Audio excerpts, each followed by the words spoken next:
student, this is Andalip Zahra. Welcome back to my channel. In today's class, I'll be discussing with you the theory of consumer behavior. And in theory of consumer behavior, we will study the cardinal utility analysis. तो consumer behaviour में what do we understand by consumer? Consumer कौन होता है? तो consumer is one who consumes goods and services. Consumer वो होता है जो गुड्स एंड सर्विसेज को कंज्यूम करता है. And studying and analysing the behaviour और psychology of consumer is what we call the consumer behaviour. और जब हम कंज्यूमर की साइकोलॉजी को स्टडी करते हैं तो उसे हम कहते हैं कंज्यूमर बिहेवियर. तो to understand the consumer behaviour it is important to know कि what guides the consumer preferences या what is the motive of consumer to purchase goods and services. Consumer goods and services जो purchase करता है वो किस basis पे purchase करता है? तो a consumer determines his demand for goods and services on the basis of utility that he derives from them. Consumer goods and services को जो परचेज करता है किस बेसिस पर करता है? वो उससे मिलने वाली जो यूटिलिटी है उसके बेसिस पर कंज्यूमर एंड गुड्स और सर्विसेज को परचेज करता है. नाउ द क्वेश्चन इज कि व्हाट इज यूटिलिटी? यूटिलिटी क्या है? Consumption of goods and services leads to the satisfaction of human wants. Consumption of goods and services leads to the satisfaction of human wants and this satisfaction is called utility. Consumer goods and services को जब consume करता है उससे उसको कुछ satisfaction मिलता है. तो उस सेटिस्फैक्शन को हम क्या कहते हैं? इकोनॉमिक्स में वी कॉल इट यूटिलिटी. तो यूटिलिटी क्या है? Utility is the want satisfying power of a commodity. Utility क्या है? किसी भी कमोडिटी की जो वांट सेटिस्फाइंग कैपेसिटी होती है. जब किसी भी गुड्स एंड सर्विसेज को हम कंज्यूम करते हैं तो उससे जो हमें सेटिस्फैक्शन मिलता है उसको हम यूटिलिटी कहते हैं. फॉर एग्जाम्पल सपोज हम बाहर से आते हैं और हमें बहुत प्यास लगी होती है तो हम एक ग्लास ऑफ वाटर, एक गिलास पानी पीते हैं तो उससे जो हमें सेटिस्फैक्शन मिलता है तो उसे हम क्या कहते हैं? यूटिलिटी कहते हैं. ठीक, तो किसी भी गुड्स को कंज्यूम करने के बाद जो हमें सेटिस्फैक्शन मिलता है वो क्या कहलाती है? यूटिलिटी कहलाती है. क्लियर है? तो किसी कमोडिटी से हमें कम यूटिलिटी मिल सकती है, किसी कमोडिटी से हमें ज़्यादा यूटिलिटी मिलती है. तो जब हमें ज़्यादा यूटिलिटी मिलती है तो हम कहते हैं कि हमें ज़्यादा यूटिलिटी मिल रही है. कम यूटिलिटी मिलने पे कहते हैं कि इस कमोडिटी से हमें कम यूटिलिटी मिल रही है. ठीक है, तो this is the concept of utility. Now we will discuss some of the features of the utility. Some of the features of the utility. First is utility is the subjective entity. Utility क्या है? Utility एक subjective concept है. It varies from person to person. It differs on the basis of taste and preferences, habits, likes and dislikes, profession and situation.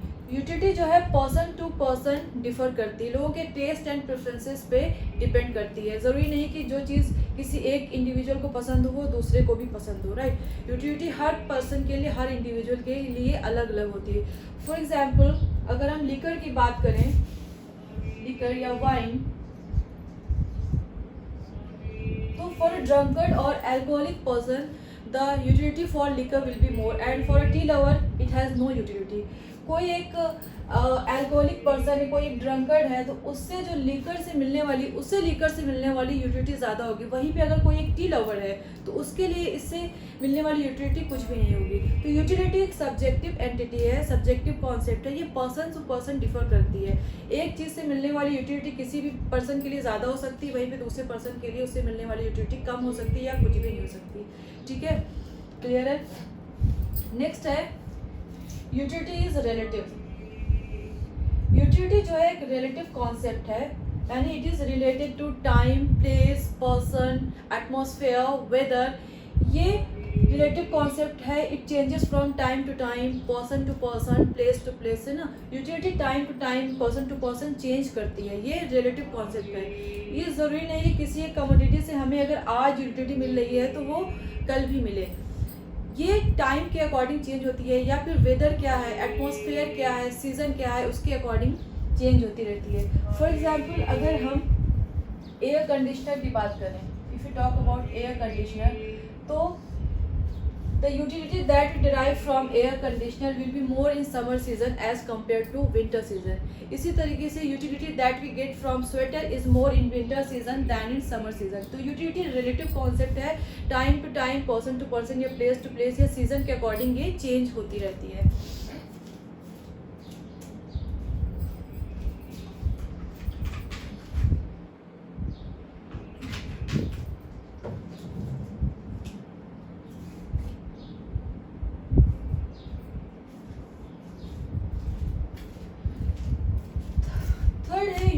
Differ from usefulness.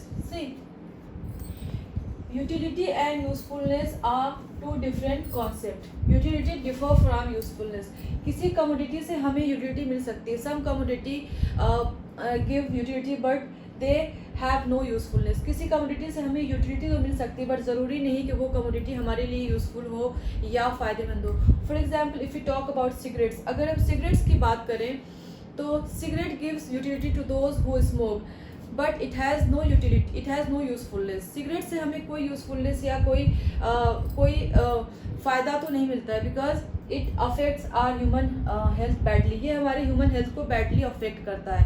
तो cigarette से utility तो मिलती है but ये useful नहीं है, ये हमारे health के लिए बहुत ही हानिकारक है. थर्ड है it has no moral or ethical significance. See, utility has no moral or ethical consideration.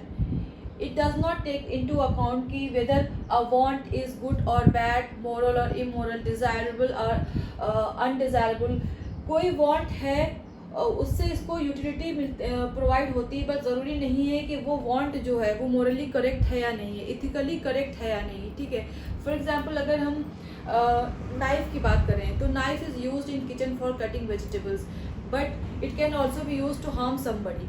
Knife से हम वेजिटेबल तो कट करते हैं बट इसको दूसरों को इसे यूज़ करके दूसरों को नुकसान भी पहुंचाया जा सकता है. तो the person who is harming somebody they get utility. जो लोग दूसरों को हार्म पहुंचाते हैं उन्हें तो यूटिलिटी मिल रही है बट जिनका नुकसान हो रहा है उनके लिए तो ये काफ़ी इमोरल एक्ट है ना. तो utility does not take into account any moral consideration. Utility तो हमें कम्युनिटी से मिल सकती है बट ये इथिकली करेक्ट है, मोरली करेक्ट है, ये सही है या गलत है, इस चीज़ का ख्याल नहीं रखती है. ठीक है. नेक्स्ट है utility differ from pleasure. See, utility and pleasure are two different concept. A commodity में possess utility but it does not provide any happiness or pleasure. Utility हमें किसी भी कमोडिटी, कोई कमोडिटी उससे हमें यूटिलिटी तो मिल सकती है बट ज़रूरी नहीं कि उससे हमें हैप्पीनेस या प्लेजर भी मिले. For example if you talk about injection, तो injection is given to the patient to cure him from any particular disease but it does not give him any kind of happiness और pleasure because it is a very painful experience. तो injection की अगर हम बात करें तो ये हमारे डिजीज़ को क्योर करता है बट इससे हमें कोई हैप्पीनेस या प्लेजर तो नहीं मिलता है क्योंकि इंजेक्शन कौन लगवाना चाहता है. It is a very painful experience. तो utility differ from pleasure, right. So these are the some of the features of the utility. Now we will discuss the measurement of utility. See, can we measure utility? Is utility measurable? See, if you talk about practically, then we can say that utility is a psychological concept. अगर हम practically बात करें तो हम कह सकते हैं utility एक साइकोलॉजिकल कॉन्सेप्ट है और we can not measure it. Utility को हम जब जो भी हम गुड्स एंड सर्विसेज कंज्यूम करते हैं अगर उससे हमें कोई सेटिस्फैक्शन मिलता है तो क्या हम उसे मेजर कर सकते हैं? Is it possible? तो प्रैक्टिकल सेंस में बात करें तो it's not possible. But a new classical economist Alfred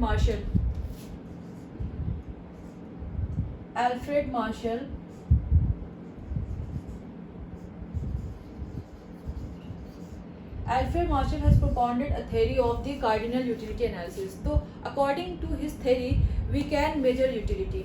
We can measure utility in cardinal numbers. The satisfaction or utility that we derive from the consumption of goods and services, we can measure it in cardinal numbers like 1, 2, 3, 4.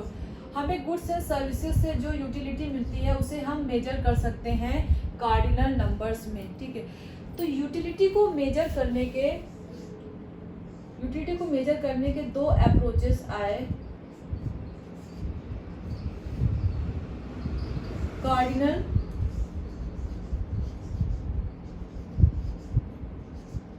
Cardinal approach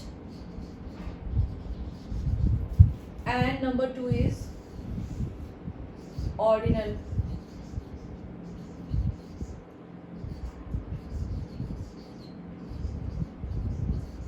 approach. So according to cardinalist, utility is measurable. Utility can be measured in terms of the cardinal numbers like 1 2 3 4 और उन्होंने utility को major करने के लिए एक imaginary unit दिया जिसको उन्होंने यूटिल का नाम दिया, यूटिल।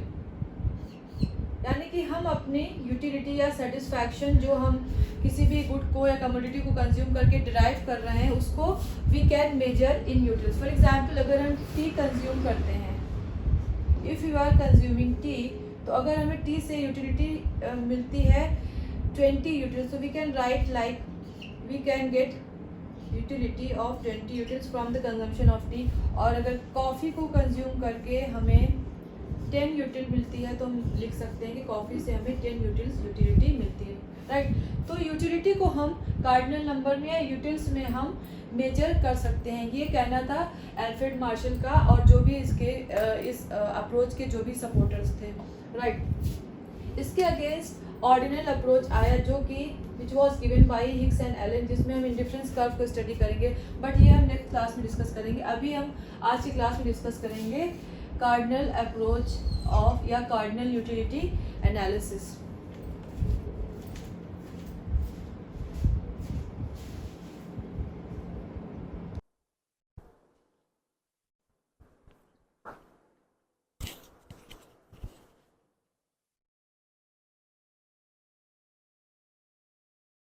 So cardinal utility analysis is based on the two laws, that is law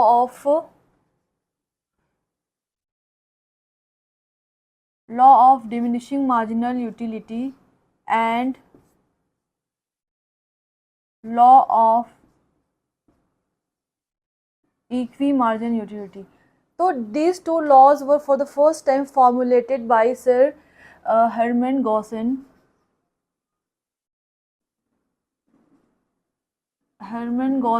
in 1854। Sir Hermann Gossen ने इन लॉज को फॉर द फर्स्ट टाइम 1854 में फॉर्मुलेट किया था and later Marshall use this two laws in his theory of cardinal utility analysis and popularized। तो Marshall ने इन दोनों लॉ को अपनी कार्डिनल यूटिलिटी एनालिसिस में यूज़ किया था।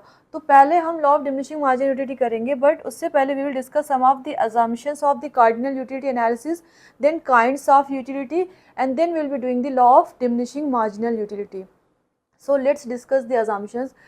First one is utility can be expressed in cardinal numbers.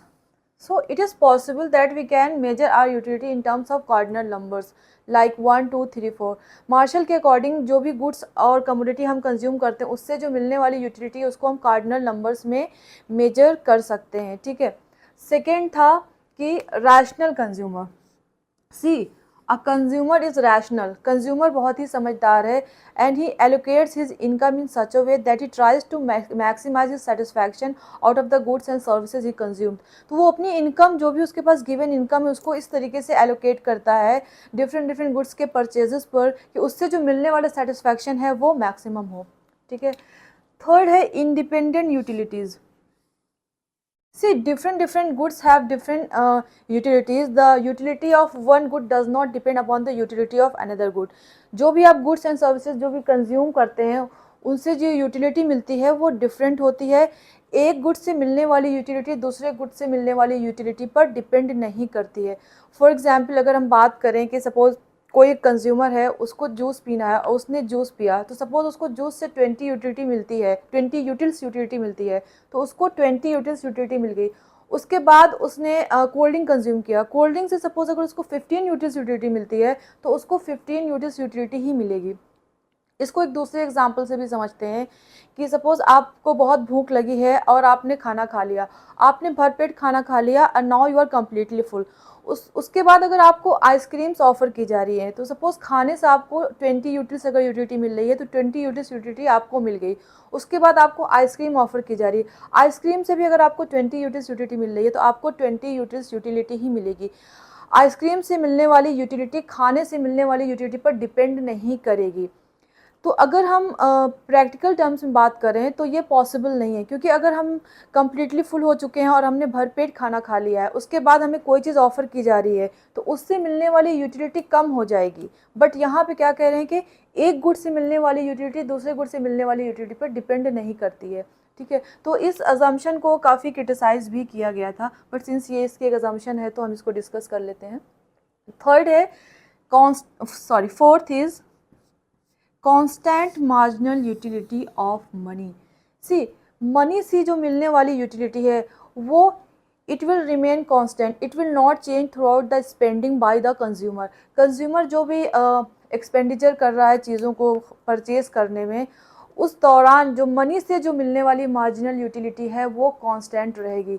देखिए इसका क्या मतलब है, मार्शल ने अपने लॉ में ये डिस्क्राइब किया है कि मार्जिनल यूटिलिटी किसी भी गुड से मिलने वाली मार्जिनल यूटिलिटी यानी कि एडिशनल यूटिलिटी है जो है वो कम होती जाएगी।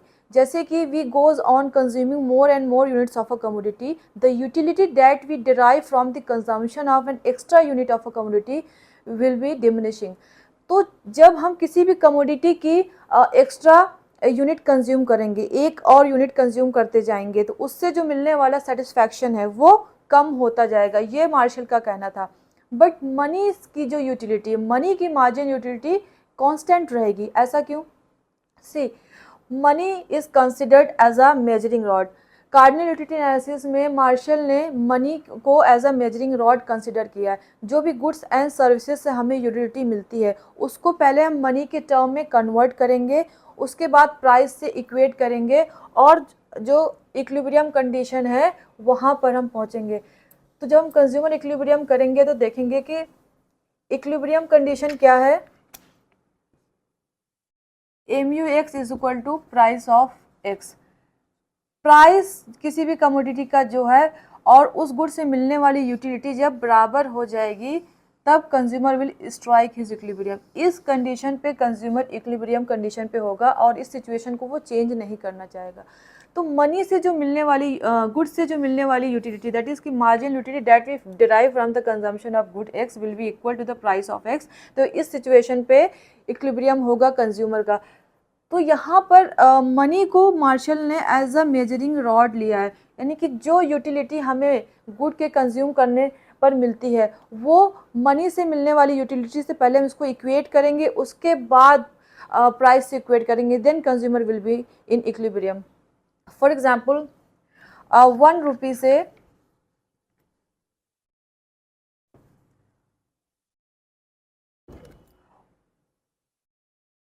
1 रुपी की जो मार्जिनल यूटिलिटी है वो 4 यूटिल्स है।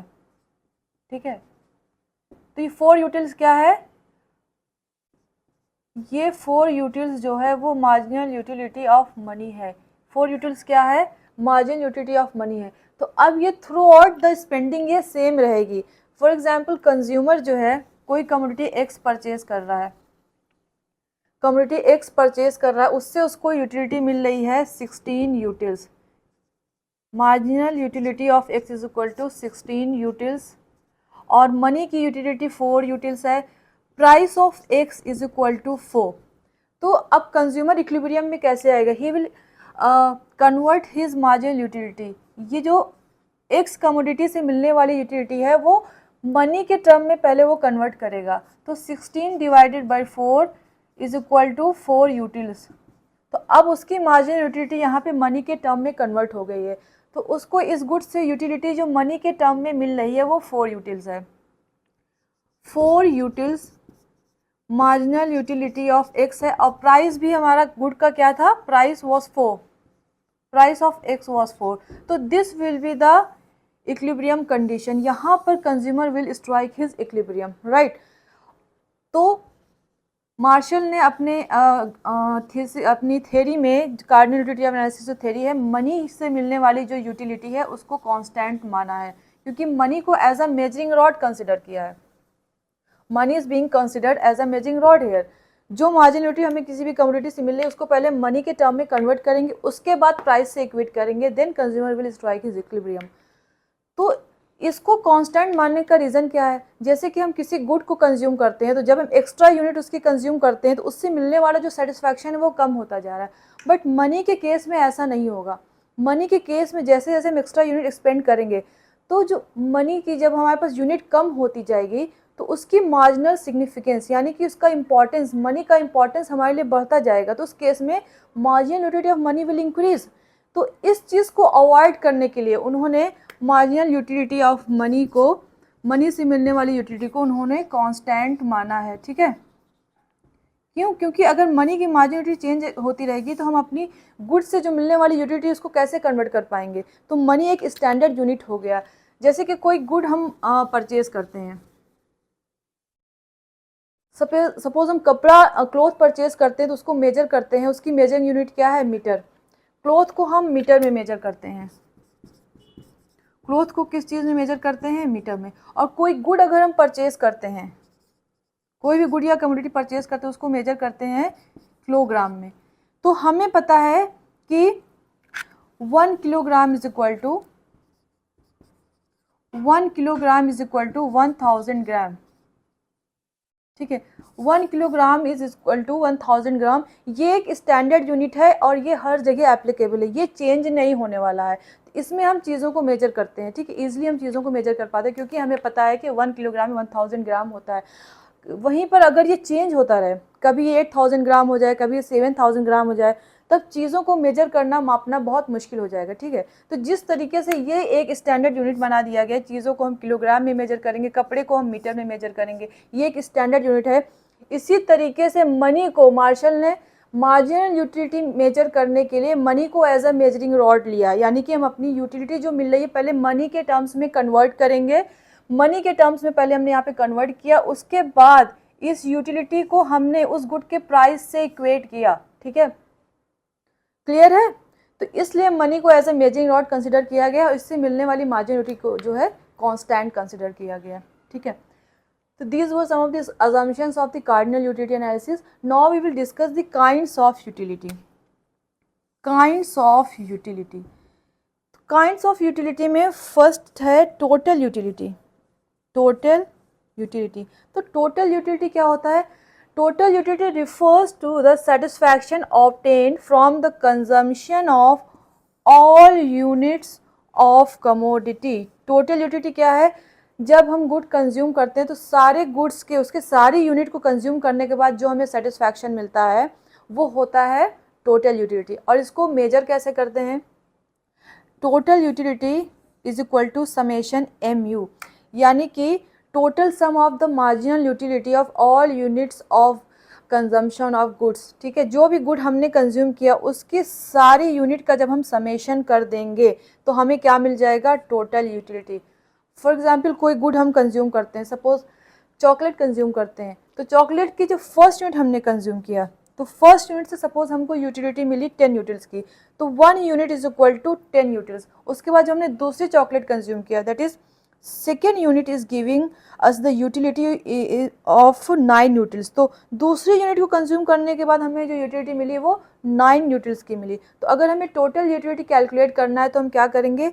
इनका समेशन कर देंगे। ये क्या है? ये मार्जिनल यूटिलिटीज़ हैं। मार्जिनल मीन्स एडिशनल, जो भी हम एडिशनल यूनिट कंज्यूम करते जाते हैं उसको हम कहते हैं, उससे जो मिलने वाली यूटिलिटी है उसको हम कहते हैं मार्जिनल यूटिलिटी। तो जब हम मार्जिनल यूटिलिटीज़ को ऐड कर देंगे, that is total utility is equal to 10 + 9 is equal to 19 utils. तो 19 यूटिल्स क्या हो गया? This is our total utility. इसी तरीके से अगर हम और ज़्यादा यूनिट्स कंज्यूम करते जाएंगे, सपोज थर्ड यूनिट से हमें 8 यूनिट्स यूटिल्स ऑफ सेटिस्फैक्शन मिल रहा है, 4 से 7, तो जब वो सारा हम ऐड कर देंगे तब हमें क्या मिलेगा? Total utility. ठीक है, now second is marginal utility. Marginal utility क्या है? See the marginal utility refers to the additional utility additional utility on account of the consumption of an additional unit of a commodity। किसी भी commodity की जो हम additional units को consume करते हैं, तो जो भी एडिशनल यूनिट्स होती हैं उससे जो हमें यूटिलिटी मिलती है उसको हम कहते हैं मार्जिनल यूटिलिटी, राइट। और मार्जिनल यूटिलिटी को हम कैसे मेजर करते हैं? mu इज इक्वल टू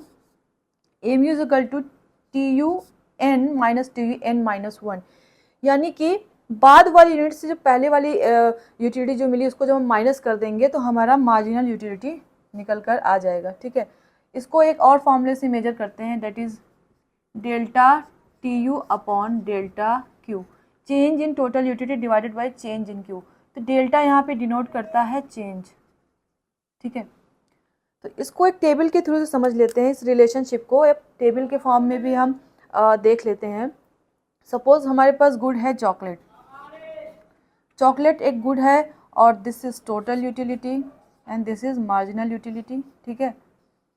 तो हम इसका रिलेशनशिप देखेंगे यहाँ पर और कैसे मार्जिनल यूटिलिटी कैलकुलेट करते हैं, वी विल सी दैट।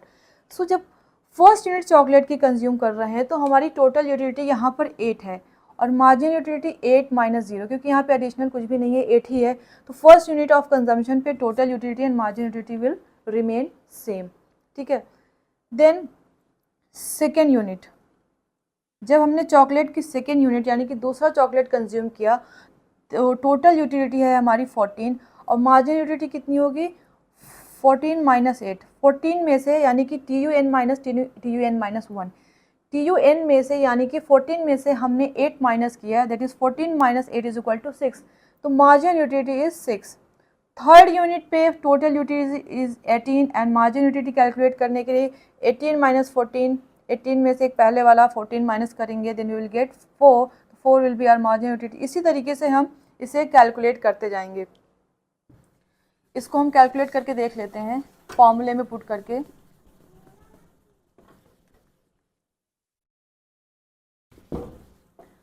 सो हमारा फॉर्मूला है mu is equal to TUN minus TUN minus 1। Suppose हम सेकेंड यूनिट कंज्यूम कर रहे थे तो TUN की जगह 2 पुट करेंगे माइनस TUN माइनस की जगह TU2 माइनस 1, यानी कि सेकेंड वाले में से पहले को माइनस करेंगे तो कितना आ जाएगा? 14, फर्स्ट क्या है 8 है, तो 14 minus 8 is equal to 6, this is our marginal utility. और अगर थर्ड यूनिट पर हम हैं तो TUN की जगह 3 माइनस TU3 माइनस 1, एक पहले वाला 3 minus 1 that is 2 is equal to 3 है 18, 2 है 14, 18 minus 14 is equal to 4।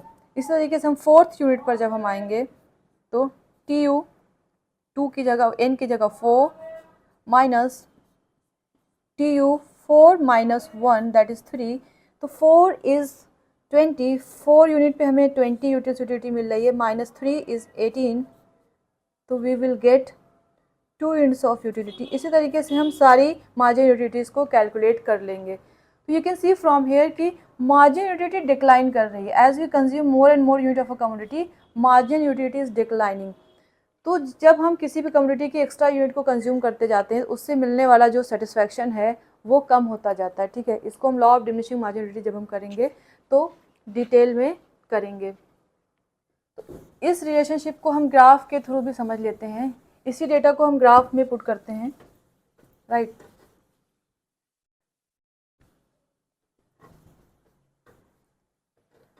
So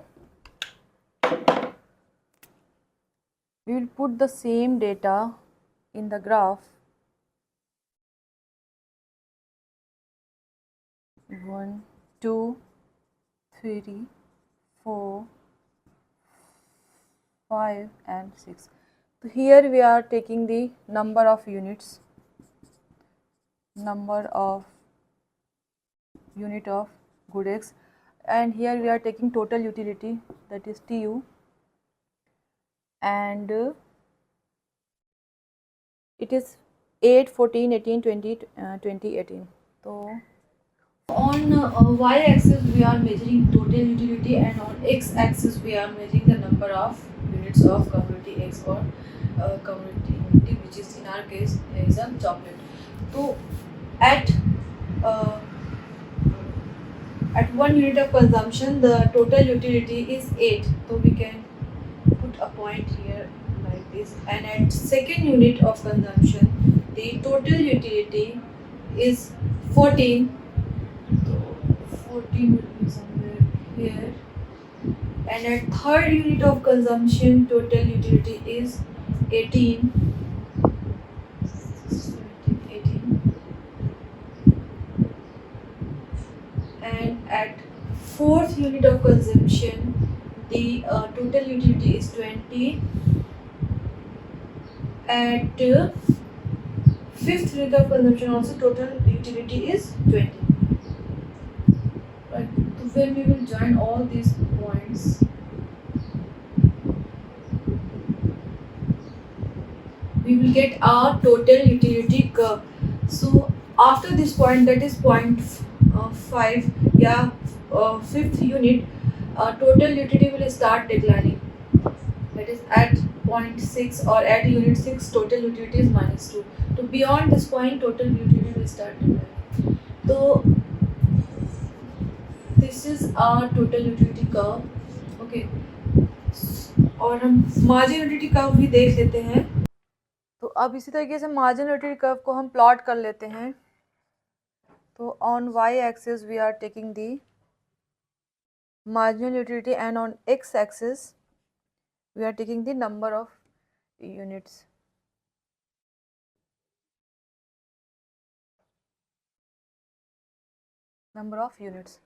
So at first unit the marginal utility is 8. We will put a point here. Second unit पे marginal utility 6 है, तो here we are putting a point. At third unit marginal utility is 4. Marginal utility is 4. Fourth unit पे marginal utility is 2. And fifth unit margin utility is 0. Fifth unit पे margin utility is 0. So we will join all these points.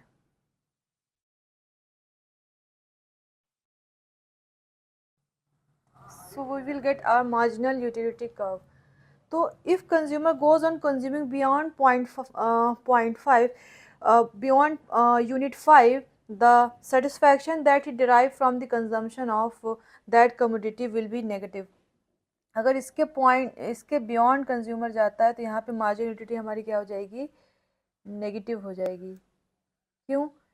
क्योंकि आप जब completely satisfy हो चुके हैं उसके बाद भी अगर आप कुछ एक्स्ट्रा यूनिट कंज्यूम करें, सपोज़ आप भर पेट खाना खा चुके हैं, उसके बाद आप एक्स्ट्रा खा लेते हैं, तो हो सकता है कि आपका पेट अपसेट हो जाए, तो आपको यूटिलिटी नहीं मिलेगी बल्कि डिस यूटिलिटी हो जाएगी. इसलिए यहाँ पे मार्जिन यूटिलिटी हमारा नेगेटिव हो जाएगा. ठीक है. तो ये रेंज जो है ये पूरा पॉजिटिव रेंज है. This range is positive and beyond this margin utility will be negative. Right. तो इसका हम रिलेशन देख लेते हैं. Relation between total utility and marginal utility. See, total utility increases as long as marginal utility is positive. जब तक मार्जिनल यूटिलिटी हमारा पॉजिटिव है, टोटल यूटिलिटी कर्व हमारा इंक्रीज करता रहेगा, टोटल यूटिलिटी हमारी इंक्रीज होती रहेगी. Total utility is maximum when marginal utility is 0. Total utility maximum कहाँ पर होगा, जब मार्जिन यूटिलिटी 0 हो जाएगा. यहाँ पे मार्जिन यूटिलिटी 0 है और at this point total utility is maximum. This is called the point of maximum satisfaction और द पॉइंट ऑफ सटाइटी. ठीक है. Third is total utility starts declining when marginal utility is negative. जब margin utility हमारा negative हो जाएगा तो total utility हमारा decline करना स्टार्ट कर देगा. ठीक है. जहाँ पर मार्जिन यूटिलिटी नेगेटिव होगा वहाँ पर टोटल यूटिलिटी हमारा डिक्लाइन करने लगेगा. तो ये रिलेशन है टोटल यूटिलिटी और मार्जिन यूटिलिटी के बीच में, ये आप याद रखिएगा. तो that's all for today. Next class में हम करेंगे law of diminishing margin utility. Thank you very much.